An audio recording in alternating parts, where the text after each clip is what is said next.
ይሄ እግረኛው ሚዲያ ነኝ። ተክለ ሃይማኖት አዳነ ነኝ። ኢየሩሳሌም እስራኤል ነው ያለሁት። እስራኤል ምናምን ይላል እንዴ? እነዚህን አይደል እንደ እናንተ ፉኝት ልጆች ያላቸው ኢየሱስ ኔታናው የሚመራውን እስራኤል ነው እንደ ጌታ ይሄንን እስራኤል ነው እንደ እግዚአብሔር የሚጠብቀው? ደም አፍሳሽ የብዙዎችን ደም የሚያፈስ በተኙበት ህፃናት የሚያርድ ኢየሱስ ከዚህ ጋር ነው እንደሚቆመው?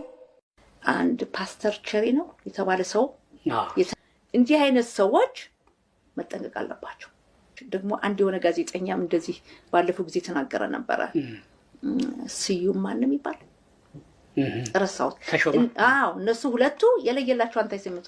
ሰላም አለይኩም ጋይስ፣ እንዴት ዋላችሁ? ዛሬ አጋጣሚ ፌስቡክ ስገባ ኢትዮጵያውያን ጋዜጠኞች በወራሪዋ እስራኤል መንግስት ግብዣ ተደርጎላቸው ሄደው ከዛ ተመልሰው መተው ዘገባ ምናምን በመስራታቸው ጋዜጠኛ እንዴት ይሄንን ያደርጋል የሚል ተቃውሞ አይቼ ስቄ ነው ይሄን ቪዲዮ የሰራሁት። እንዴት ነው ከኢትዮጵያውያኖች ጥሩ ነገር ከኢትዮጵያውያኖች ሰብአዊነት የምትጠብቁት ነው የኔ ጥያቄ። የኔ ቪዲዮ እየሰራ ያለሁት እኔ እኮ ብያቸዋለሁ። በተለይ በዚህ ሰዓት የኢትዮጵያ ፕሮቴስታንቶች አይሁዳዊ ፕሮቴስታንቶች ናቸው። በተለይ በዚህ ሰዓት ራሷ ኢትዮጵያ በምስራቅ አፍሪካ የምትገኝ አሜሪካዊት ሀገር ናት። ቀጥታ የአይሁድ የወደፊት አለኝታ፣ የወራሪዋ እስራኤል የወደፊት አለይታ እጩ አለይታ ማናት? ኢትዮጵያ ናት። የኢትዮጵያ ህዝብ ማለት ነው ቢችል የጋዛን ህዝብ ቢያጠፋ ቢጨፈጭፍ ቢችል ዓለም እስላሚን ቢያጠፋ ደስተኛ ነው። በነገራችን ላይ ከነጭ አይሁድ ወራሪ በላይ የኢትዮጵያ ካፊር ለሙስሊሞች ለፍልስጤሞች ትልቅ ጥላቻ ያለባቸው ናቸው። እኔ እኮ ብያቸዋለሁ የኢትዮጵያ ፕሮቴስታንቶች አይሁዳዊ ፕሮቴስታንቶች ናቸው። አሜሪካ በዚህ ሰዓት በአንደኛው ክፍለ ዘመን እስራኤል የምትባል ወራሪ ሀገር መስርታ ንጹሃኖችን እያስገደለች ነው የሚል የምዕራቡ ዓለም ያኒ ኒው ጄኔሬሽን በራሱ ማንነት የሚኖረው እየተቃወማ ስለሆነ ተቀባይነት ስላጣች ወደ ደንቆሮ ማህበረሰብ ወደ ኢትዮጵያ ነው የዞረችው። አሜሪካ አላልኳችሁም? አሜሪካ ናት ኢትዮጵያ ምስራቅ አፍሪካ ላይ ያለች የጮ አሜሪካ ናት ኢትዮጵያ የወደፊት የእስራኤል እንትን አለይታ እስራኤልን ከአሜሪካን በተሻለ ለወደፊት እጅግ መናጤ ሀገር የምታደርጋት ወራሪዋ እስራኤልን ኢትዮጵያ ናት አላልኳችሁ? ኦርቶዶክስ ብትሉ ፕሮቴስታንት ብትሉ አይሁድ ናቸው፣ በተቃራኒ አይሁድ ናቸው። ስለዚህ ከኢትዮጵያ ማህበረሰብ ጥሩ ነገር አትጠብቁ ልላችሁ ነው። በዙ አጋጣሚ ለፈላሾች መልእክት ማስተላለፍላችሁ ነገር ቢኖርኝ ፈላሾች ከነጫጮቹ አይሁድ ወራሪዎች በላይ ለፍልስጤም ህዝብ ለሙስሊም ትልቅ ጥላቻ ያለባቸው በመጨፍጨፍ በመግደል ፊት ተቀዳሚዎቹ ከጎንደር ይሄዱ ፈላሻ አይሁዶች ናቸው። ኢትዮጵያዊ ናችሁ እናንተ ማለት ነው። እናም ላስቀምጥላችሁ የፈለኩት ነጥብ ምንድነው? አሁን ላይ አሜሪካ የምትሏት እናንተም በጉድፈቻ ያሳደገቻችሁ አውሮፓውያኖች ናቸው። ከአውሮፓ አሜሪካ ምድር ሄደው የምድር ባለቤት የሆኑትን 100 ሚሊዮን ህዝብ ጨፍጭፈው ነው አሜሪካ የምትባል ሀገር መሰረትን ያሉት ማለት ነው። ሶ እናንተም በጉድፈቻ የጎንደርን ፈላሻ ሆነም ከዩክሬን ከሆላንድ ከተለያየ አካባቢ ነጫጭ አይሁዶች ናቸው በሚል በጉድፈቻ አሳድገው የጦር መሳሪያ አስታጥቀው ንጹሃንን እንድትጨፈጭፉ ያደረጓችሁ አውሮፓውያን ክርስቲያኖች የመስቀል ጦርነትን ያዘዙት ራሳቸው ናቸው። መካከለኛው ምስራቅ ላይ የሙስሊሙን ዓለም በጦርነት ወረው የራሳቸው ማድረግ የሚፈልጉት ጥቅም ነበር። ያ ነገር አልተሳካላቸውም። ለረጅም ጊዜ ሲዋረዱ በጦርነት ሲሸንፉ ስለኖሩ አውሮፓውያኖቹ እነ ትራምፕ እና አሜሪካ የነዛ የመስቀል ጦረኞች ልጆች ስለሆኑ አያት ቅድመ አያቶቻቸው ያልተሳካላቸውን የመስቀል ጦርነት እናንተን በጉድፈቻ አሳድገው ከዚህ ለቃቅመው ከጎንደር ከሆላንድ ከዩክሬን ለቃቅመው አምጥተው ከሃንጋሪ ለቃቅመው አምጥተው የጦር መሳሪያ አስሸክመው ቅድመ አያቶቻቸው በመስቀል ጦርነት ያላገኙትን ድል በእናንተ እጅ ለማግኘት ያን ሳቲስፋክሽን ለማግኘት ነው እንድትዋጋ ያደረጓችሁ። ስለዚህ ፈላሻ ቅጥረኛ ተዋጊ ናችሁ እናንተ ማለት ነው። እናንተ ቅጥረኛ ተዋጊ ናችሁ። ብዙ ጊዜ የጎንደር ፈላሻ ይፎክራል። እንደውም ባለፈ አንድ ፈላሻ ተገድሎ ማለት ነው እየፎከረ ነበር በአማርኛ የቀብሩ ስነ ስርዓት ላይ ሲፎክር ነበር ያን በጎንደረኛ ማለት ነው። በነገራችን ላይ ጀግንነት ወንድነት አይደለም። እዚህ ምድር ላይ ከሙስሊም በላይ ማንም ጀግና የለም። እናንተ አሜሪካ ቀጥረኛ ወታደር አድርጋችሁ ዶላር ተሰጥቷችሁ የጦር መሳሪያ ተሰጥቷችሁ በዛ ላይ እየተገደላችሁ ነው። እናንተ የምትፎክሩት ጀግና የሚያጫውታችሁ ቅጥረኛ ወታደር ሆናችሁ አውሮፓና አሜሪካ ተባብረው ገንዘብ እየረዷችሁ ነው። ፍልስጤማውያን ወጣቶች ግን ማንም ሳይረዳችሁ ያንቀጠቀጧችሁ ነው። እመኑኝ ፍልስጤም ምድር ላይ መቼም ድል አታገኙ። እመኑኝ መቼም ሰላም አታገኙ። እመኑኝ ስትዋረዱ የዓለም ሕዝብ ሲጸየፋችሁ ስትፎክሩ ትኖራላችሁ እንጂ መቼም አይሳካላችሁም። ምክንያቱም ከሙስሊም በላይ ጀግና የለም። ከሙስሊም በላይ ላለበት ዓላማ ቀጥ ብሎ የሚጠብቅ የለም። ሺህ ዓመት ይቀጥላል እንጂ እነ ዮናስ ከበዲና ሌሎች ኢትዮጵያውያን ጋዜጠኞች ወራሪዋን እስራኤልን የመደገፍ ሙሉ መብት አላቸው ሲባል ስላየሁኝ መብት ሲባል ምን አይነት መብት የሚለውን ሐሳብ ማስቀመጥ ፈልጌ ነው። ገለልተኛ መብት መሆን አለበት። ኢትዮጵያውያን ክርስቲያኖች ናቸው፣ ኦርቶዶክሶችና ፕሮቴስታንቶች ወራሪዋን እስራኤልን የመደገፍ ምን ዓላማና መብት አላቸው? ወራሪዋ እስራኤል አይሁድ ናቸው። ኢትዮጵያውያን ኦርቶዶክሶችና ፕሮቴስታንቶች ናቸው። አይሁዶች ደግሞ በክርስትና ላይ ያላቸው አስተምሮና አመለካከት እጅግ በጣም የሚዘገንን ነው። ለምሳሌ ነው ዮናስ ከበደ ኦርቶዶክሶች ናቸው። በአይሁድ ሃይማኖት ማርያም ኢየሱስን በዝሙት ከአንድ ሮማዊ ወታደር ነው የወለደችው ይላሉ።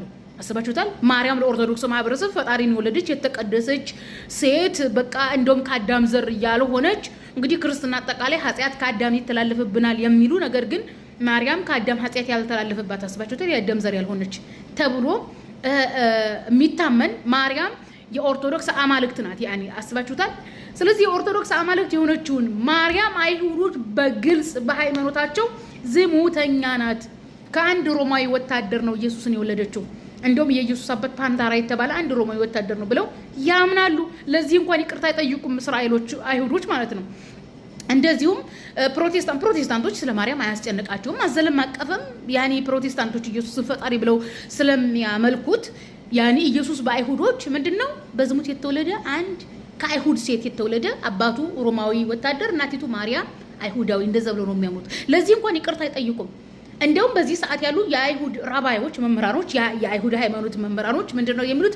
ክርስቲያኖች ወራሪዋን እስራኤልን የሚደግፉት ለኛ ብለው አይደለም፣ ለአይሁዶች ብለው አይደለም፣ ለራሳቸው ክርስቲያናዊ ሳቲስፋክሽን ሲሉ ነው። ሙስሊም ሲገደልላቸው ስለሚያስደስታቸው ወይም ይሄ መካከለኛው ምስራቅ ላይ ያለው የሙስሊሙ ሰላምና ፖለቲካ እንዲረበሽ ያ ስለሚያስደስታቸው እንጂ በምንም አንገናኝም ብለው በግልጽ ያስተምራሉ። ስለዚህ ይሄ መብት አይደለም። ቢያንስ አንድ መብት ሲባል እኮ ጥቅም ልታገኝበት የምትችል ምናምን ሲሆን ነው። ተዋርዶ እንዴት ነው አማልክቶቻችሁን ዝሙተኞች ናችሁ እያሉ አማልክቶቻችሁን የሚሰርቡባችሁ ጭራሽም አምላካችሁን የገደለባችሁን ህዝብ ለዛ መደገፍ ብሎ ማለት ይሄ ውርደት ነው። መብት ሳይሆን ውርደት ነው። እኛ ፍልስጤማውያኖችን መብት የምንጠይቅላቸው ፍልስጤም ለፍልስጤማውያኖች ነው፣ መሬታቸው ናቸው፣ ባለመሬቶች ናቸው። አንደኛ ነገር። ሁለተኛ በሃይማኖት አንድ ነን፣ እነሱ ሙስሊም እኛ ሙስሊም። ኦኬ መብታችን የጋራ መብት ነው። እነሱ መካከለኛው ምስራቅ ህዝብ ናቸው፣ እኛ መካከለኛው ምስራቅ ህዝብ ነን። አሁን ላይ ወራሪው እስራኤሎች አይሁድን የሚሉት ከሆላንድ፣ ከዩክሬን፣ ከሩሲያ ከዚህ የተለቃቀሙ ምዕራባውያኖቹ የመስቀል ጦርነትን በራሳቸው በአይሁዶች ላይ ማለት ነው በራሳቸው በአይሁዶች መካከለኛው ምስራቅ ላይ ባሉ ህዝቦች ላይ ጦርነት ያወጁ ምዕራባውያኖች ናቸው። እነዚህን ከዛም ለቃቅመው ለጦርነት ያመጧቸው። በዚህ ሰዓት ወራሪዋ እስራኤል የምዕራባውያን ቅጥረኛ ወታደሮች ናቸው እንጂ አይሁዳዊ ሀገር ለመመስረት አይሁዳዊ ፖለቲካ ምንም አይደለም። ምክንያቱም በሰው ልጅ የህይወት ታሪክ ማለት ነው የመስቀል ጦርነትን ያወጁት የካቶሊክ ቄሶችና መነኩሴዎች ናቸው። ነገር ግን ለረጅም ዘመን ሲዋረዱ ኖረዋል። በጦርነቱ አሸናፊዎች ስላልነበሩ እና ሙስሊሙን ለመበቀል ከዚህ አይሁዶችን ለቃቅመው ጦር መሳሪያ አሸክመው አመጧቸው። ስለዚህ የኢትዮጵያ ካፊርም ሆነ በቃ በአለም ላይ ያለ ካፊር ወራሪዎቹን የሚደግፈው ምንድነው? ሙስሊም ሲገድላቸው ሳትስፋክሽን ለማግኘት ነው። ምክንያቱም በዶክትሪን ደረጃ የነሱ ሃይማኖታቸው ዶክትሪናቸው በቄስና በመነኩሴ የተመሰረተ መጽሐፍ ቅዱስ ላይ የሌለ ስለሆነ በሃይማኖት ስለሚበለጡ ስለዚህ ሙስሊሞች በሃይማኖት ይበልጡናል፣ እነሱም በመግደል ሲሞቱ ማየት ሳቲስፋክሽን ያስገኝልናል የሚሉ ናቸው ክርስቲያኖች። አያችሁ፣ ይሄ ነው ልዩነታችን። ስለዚህ መብታቸው ነው አትበሉ። ምን አይነት መብት ምን ጥቅም ታገኛላችሁ? አማልክቶቻችሁ የሚሰደብበት ሃይማኖት ይሄ መብት ሳይሆን ውርደት ነው። ሶሪ አንድ የረሳሁት ነገር አለ። ሶሻል ሚዲያ ላይ ሌላ ያታዘብኩት ነገር ምንድነው እና ዮናስ ከበደና ሌሎች ኢትዮጵያውያን ጋዜጠኞች የሰሜን ሰው ማለትም ኦርቶዶክሶች ይሄ ትግሬና አማራ ስለሆኑ ነው ብዛት ወራሪዋን እስራኤልን የሚደግፈው ለሚባለው እንደውም በኢትዮጵያ ታሪክ በዚህ ሰዓት የወራሪዋ እስራኤል ቀንደኛ ደጋፊዎች የደቡብ ጴንጤዎች ናቸው። ለምሳሌ የኦሮሞ ጴንጤዎች ብታዩ በየቀኑ ኢየሩሳሌም እንሄዳለን እያሉ ነው ሲዘምሩ የሚውሉት። በዚህ ሰዓት የኢትዮጵያ ፕሮቴስታንቶች ማጆሪቲ የደቡብ ጴንጤዎች ናቸው፣ ደቡባውያን ናቸው፣ ኩሽ ናቸው። ስለዚህ የደቡብ ጴንጤ በተለይም ኦሮሞ ጴንጤ በተለይም የሲዳማና የወላይታ ጴንጤ የእስራኤል ባንዲራ በየቸርቹ በየቤታቸው ሰቅለው ለእስራኤል ለወራሪዋ እስራኤል ጸሎት የሚያደርጉ ራሳቸው ከአይሁድ በላይ አይሁድ ሆኑ ፕሮቴስታንታዊ አይሁድ ናቸው። የኦሮሞ ጴንጤ ብትሉ አጠቃላይ የደቡብ ጴንጤ ማለት ነው። በሚገርም ሁኔታ እንደውም ፈላሾችን በየዩቲዩብ ቻናላቸው በየቴሌቪዥናቸው የሚጋብዙት የሚያመጡት ምኖች ናቸው፣ የደቡብ ጴንጤ ናቸው፣ ፕሮቴስታንቶች ናቸው። የታወቀ ነው። የትግሬና የአማራ ኦርቶዶክስ እስራኤልን እንደሚወድ ከጥንት የታወቀ ነው። ነገር ግን ከነሱ በላይ እጅግ መጥፎ የወራሪዋ እስራኤል ደጋፊ የደቡብ ጴንጤ። ያሳዝናል። እንግዲህ ሁሉም አንቅሮ የተፋት ሁሉም ፊቱን ያዞረባትን ይችን ሀገር የኛው ጋዜጠኞች የኛው የምናከብራቸው እንወዳቸዋለን የምንላቸው ትህትናቸው ስነ ምግባራቸው የምንላቸው ሰዎች በገንዘብ ተሽጠው ያልሆነ ነገር እንግዲህ ሰሞኑን ሰርተዋል ማለት ነውና በጣም ያሳዝናል።